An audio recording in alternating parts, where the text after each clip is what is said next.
What's up, guys? It's Michael here. In this video, we're going to talk about saving accounts and saving interest rates. So, after 2020 and when inflation is starting to kick up, the first thing you should do is click the subscribe button down below and the like button. But in the serious note is that savings rate finally caught up. They finally caught up an idea, meaning before, a lot of people don't like keeping money in their bank account because the saving interest rate is usually a piece of trash. And if today, based on most bank accounts, it's still garbage. Like, for example, Chase, Bank of America, if you open accounts with that owns branches, it's still horrible. Less than 1%. To the point I don't even want to mention it. There's a lot of YouTubers that cover those bank accounts. The only thing it's great for is credit cards and taking out loans. But as using them as investments or investments for interest rates for saving accounts, it's still pretty much garbage. And opening a CD, why open up CD when you can throw it in stocks and bonds? Which should do a lot better.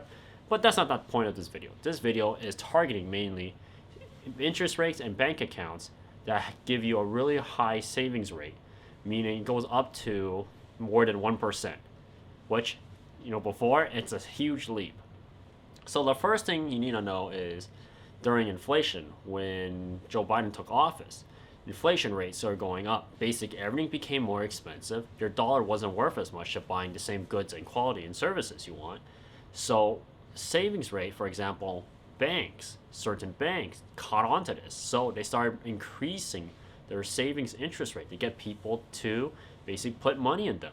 So the first one that took notice within these three categories is actually online bank accounts. So there are some YouTubers, like for example, Graham Stephan, made a video back in actually 2020, the top online savings interest rate bank accounts. They are making a big move right now.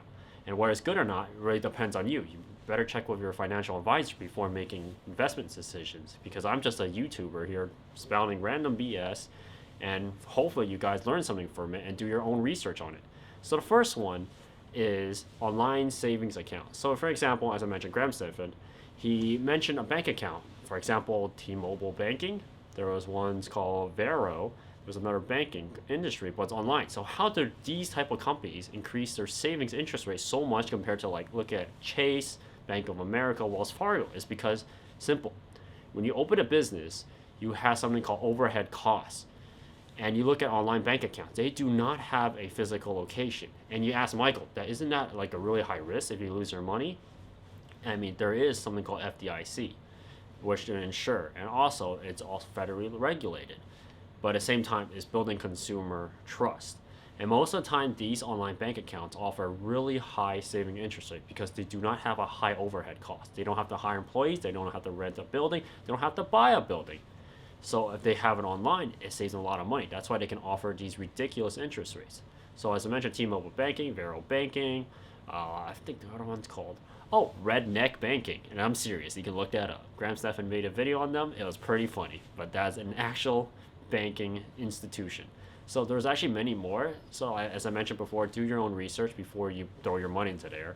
But those are basic examples of what banking industry is online, offering really high saving interest rates between 1 to up to 4%. As for now, I'm not sure, but it's definitely really high. It's worth to take a look of, because savings rate now is starting to become more competitive versus people throwing money into stocks and throwing money into real estate. It's becoming way more competitive, which is a good thing, because having more investment opportunities means more chance for you guys to put your money where money works for you and gives you some return back. Going down to number 2, certificates of deposit. So certificates of deposit will let you lock in a high interest rate for you to get your money back for a fixed period of time. So you look at something called CDs. CDs is one of them where they take your money and they lock it for a period amount of time. It can go for a couple months, it can go for years at a time, depending on the banking institution. Usually those offer really horrible interest rates, but if you look at the currently, for like the pandemic and inflation, the prices right now for stocks are not really high, good investment in return. It's good to buy in, but if people are looking for like constant return, maybe that's not it. Maybe you're not a risk taker. It really depends on you.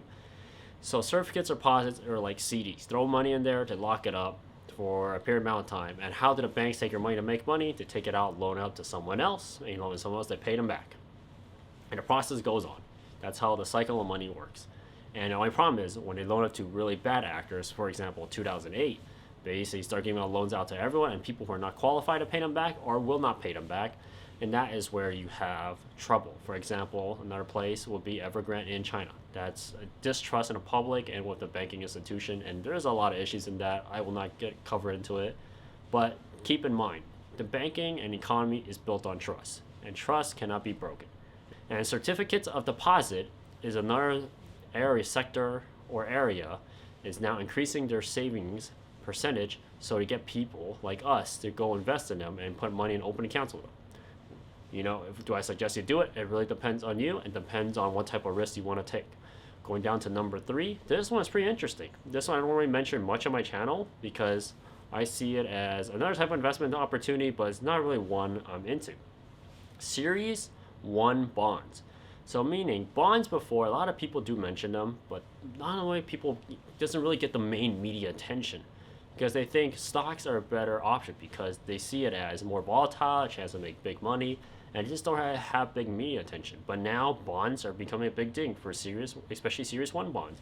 So based on this article, it says as inflation has hit historic highs, makes sense, 2020, Series 1 bonds have become surprisingly popular due to the ability to match higher costs because the whole point of investing is to fight against inflation, where the price of goods slowly goes up and your money, your dollar, is not worth more, but wages are not going up to combat that.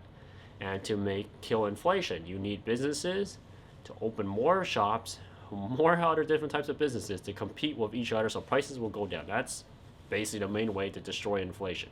Government intervention does not solve anything. Most of the time, it creates more problems. If they want to solve inflation, then start teaching financial education in public schools and in colleges and make it mandatory so people understand and get other people to open businesses to compete each other. For example, a lot of people, including myself, thought the war in Ukraine was the problem because for gas prices. They're the reason why for increased gas prices, which is actually partially true, but at the same time, partially wrong because gas prices are mainly developed using refineries. And there's actually a video on this, I forgot what's the news article on media, but they found out what's the reason why an increase in gas prices, and that's because a monopoly over refineries because there wasn't enough competition. And when you don't have enough competition, it gives them the reason why for businesses to charge more. But back to the topic on saving money and interest. So Series 1 bonds is a great way to make money if you want to make something stable because they're able to compete against inflation rate. So Series 1 bonds are currently offering an average of 9.62% in interest rate, which is really good to combat against inflation if you come think about it. And this rate is actually bound to change based on reading this article, expected during around November because they're going to reevaluate it and maybe change it again. Maybe it's not worth them to give out that much money. So, of course, it's a business. They're there to make money, which makes sense. And going down to the 4th one, I won't keep you guys here too long, is when liquidity should be a priority. Meaning is liquidity is when you have something, you have a bulk of cash, but it's not in your hand. It's not physical. It's in investment. For example, if you own a house or real estate, that is considered investment. It's part of your net worth. So let's say your property owned is $1 million. But can you take that $1 million and spend it? No, because it's part of the house and property. To liquefy, you have to sell the house, then pay the taxes. That amount of money that comes into you, that is liquidity. That is when you physically have cash in your hand. Or, it's in your bank account in that case. But you have that is called liquidity. For example, a lot of car companies right now to try to start, they need someone who can invest in them. And which means they need someone who has liquidity. Meaning is someone who has $75 million, $50 million at hand, cash in hand, to invest in them, which is a high risk, high reward. For example, Tesla. Tesla, on the other hand, why they're able to start for one of the first major electric car companies, because Elon Musk itself converted most of his assets he had, which is like hundreds of millions of dollars. I believe it was about $50 million of his assets. He liquefied it, meaning converting the cash at hand and put it into his business, Tesla. And he took the rest, which is about like 20 million, found investors to pay for it. But that builds trust because he had liquidity at hand and cash at hand. He knew when his money wasn't making him enough as investment and converted something else, and converting else to some type of other business. And this can be applied for savings. So, for example, if you have emergency funds at hand, and you had basically enough of it, but you don't know where to put it, and you don't want to throw it in stocks, you don't want to throw it in real estate, then maybe throwing in saving accounts will be the better option. Maybe you have certain stocks that aren't doing so well, and you want to move to something else that makes you money. That is an option for you to take. Is liquidity. So that's it for this video. I hope you guys like it. Please like, share, subscribe, and I'll cover a different topic next time. Peace.